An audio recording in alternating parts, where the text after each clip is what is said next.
తెలుగు రాష్ట్రాల్లో బెట్టింగ్ జోరందుకుంది.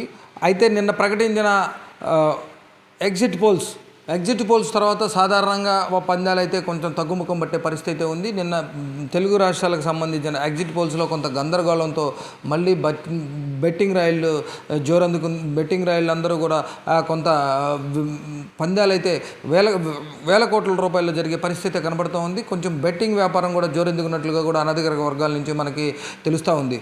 మొత్తానికి మనం చూసుకున్నట్లయితే ఆంధ్రప్రదేశ్లో ఏ ప్రభుత్వం ఏర్పడుతుంది, ఎన్ని సీట్లతో ఏర్పడుతుంది, ఎవరు గెలవబోతున్నారు అనే దాని మీద విపరీతంగా బెట్టింగ్ రాజులు అయితే పందాలు కాస్తున్న పరిస్థితి మనకు కనపడతా ఉంది. అయితే ఈ బెట్టింగ్ అంతా కూడా పవన్ కళ్యాణ్ పిఠాపురంలో ఎంత మెజార్టీతో గెలవబోతున్నాడు, అలానే కడప షర్మిల ఎంపీ అభ్యర్థిగా షర్మిల గెలవబోతుందా లేదా అనే దాని మీద ఆంధ్రప్రదేశ్లో వేల కోట్ల రూపాయలు బెట్టింగ్ జరుగుతున్న పరిస్థితి మనకు కనపడతా ఉంది. అయితే వీరిద్దరి మీదే బెట్టింగ్ రాయిళ్ళు పూర్తిగా ఫోకస్ చేసిన పరిస్థితి మనకు కనపడతా ఉంది. అంటే నిన్నటి వరకు ఎగ్జిట్ పోల్స్కు ముందు ఏ పార్టీ అధికారంలోకి వస్తుంది, ఎన్ని సీట్లు వస్తుంది అనే దాని మీద విపరీతంగా పందాలు కాసిన బెట్టింగ్ రాయిళ్ళు ఎగ్జిట్ పోల్స్ తర్వాత పవన్ కళ్యాణ్ షర్మిల మీద బెట్టింగ్లు అయితే జోరందుకున్నాయి. వీటన్నిటికీ సంబంధించి కూడా వేల కోట్ల రూపాయల్లో పందాలు జరుగుతున్న నేపథ్యం కనపడతా ఉంది. అది ఆంధ్ర రాష్ట్రం మొత్తం జరుగుతుంది, ఒక ప్రాంతానికి మాత్రమే కాకుండా వీరిద్దరి మీద అంటే పిఠాపురం అలా కడప మీద మాత్రమే విపరీతంగా పందాలు జోరందుకున్న పరిస్థితి ఉంది.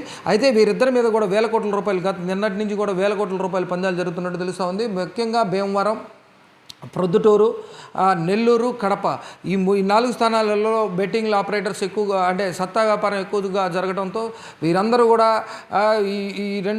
నిన్నటి నుంచి గత 48 గంటల నుంచి కూడా వీరిద్దరి మీదే పందాల జోరు అయితే జరుగుతూ ఉంది. అలానే మనం తెలంగాణ కనుక చూసుకున్నట్లయితే తెలంగాణలో ఏ స్థానంలో ఎవరు ఎక్కడి నుంచి గెలవబోతున్నారు అనే దాని మీద కూడా కొంచెం బెట్టింగ్లు అయితే కలుస్తూ ఉంది. అయితే తెలంగాణ పరిస్థితి కనుక మనం చూసుకున్నట్లయితే తెలంగాణ రాష్ట్రంలో 17 పార్లమెంట్ నియోజకవర్గాల్లో ఏ పార్టీ అభ్యర్థి విజయం సాధిస్తారు అనే విషయం మీద బెట్టింగ్ అయితే ఎక్కువగా జరుగుతూ ఉంది. అయితే దానికి సంబంధించి ఏ నియోజకవర్గాల మీద బెట్టింగ్ ఎక్కువగా జరుగుతుందని కనుక మనం ఒకసారి పరిశీలించినట్లయితే మల్కాజ్గిరి, హైదరాబాద్, సికింద్రాబాద్, మహబూబ్నగర్, చేవెళ్ల పార్లమెంటు స్థానాల మీద జోరుగా బెట్టింగ్లు కాసిన పరిస్థితి అయితే కనపడతా ఉంది. అయితే అధికార పార్టీ కాంగ్రెస్ ఎన్ని సీట్లు రాబోతున్నాయి, బీజేపీ బీఆర్ఎస్ పరిస్థితి ఏంటి అనే దాని మీద కూడా కొంత బెట్టింగ్లు అయితే జరుగుతున్న నేపథ్యం మనకు కనపడతా ఉంది.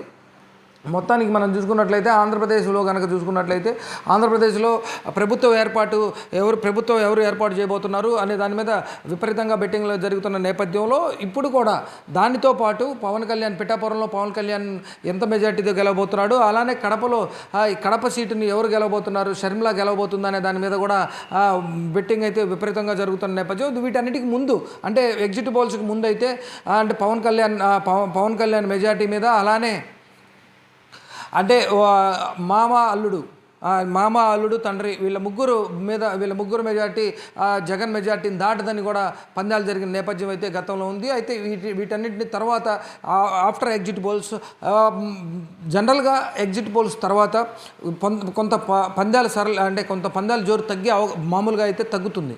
అలాంటిది ఈ ఎగ్జిట్ పోల్స్ సర్వేలలో కొంత గందరగోళ పరిస్థితి ఏర్పడటంతో పూర్తి స్థాయిలో మళ్ళీ ఈ బెట్టింగ్లు అయితే ఊపందుకున్న పరిస్థితి మనకు కనబడతా ఉంది. అయితే దీనికి సంబంధించి కూడా రాష్ట్ర వ్యాప్తంగా కూడా బెట్టింగ్లు అయితే జరుగుతూ ఉన్నాయి. అలానే నిన్నటి వరకు రోజా మీద కొంత అయితే బెట్టింగ్ జరిగింది అక్కడ ఆ చుట్టుపక్కల ప్రాంతాల్లో. అయితే ఇప్పుడు రోజాను అసలు బెట్టింగ్ బోర్డులోకి తీసుకునే పరిస్థితి లేదు.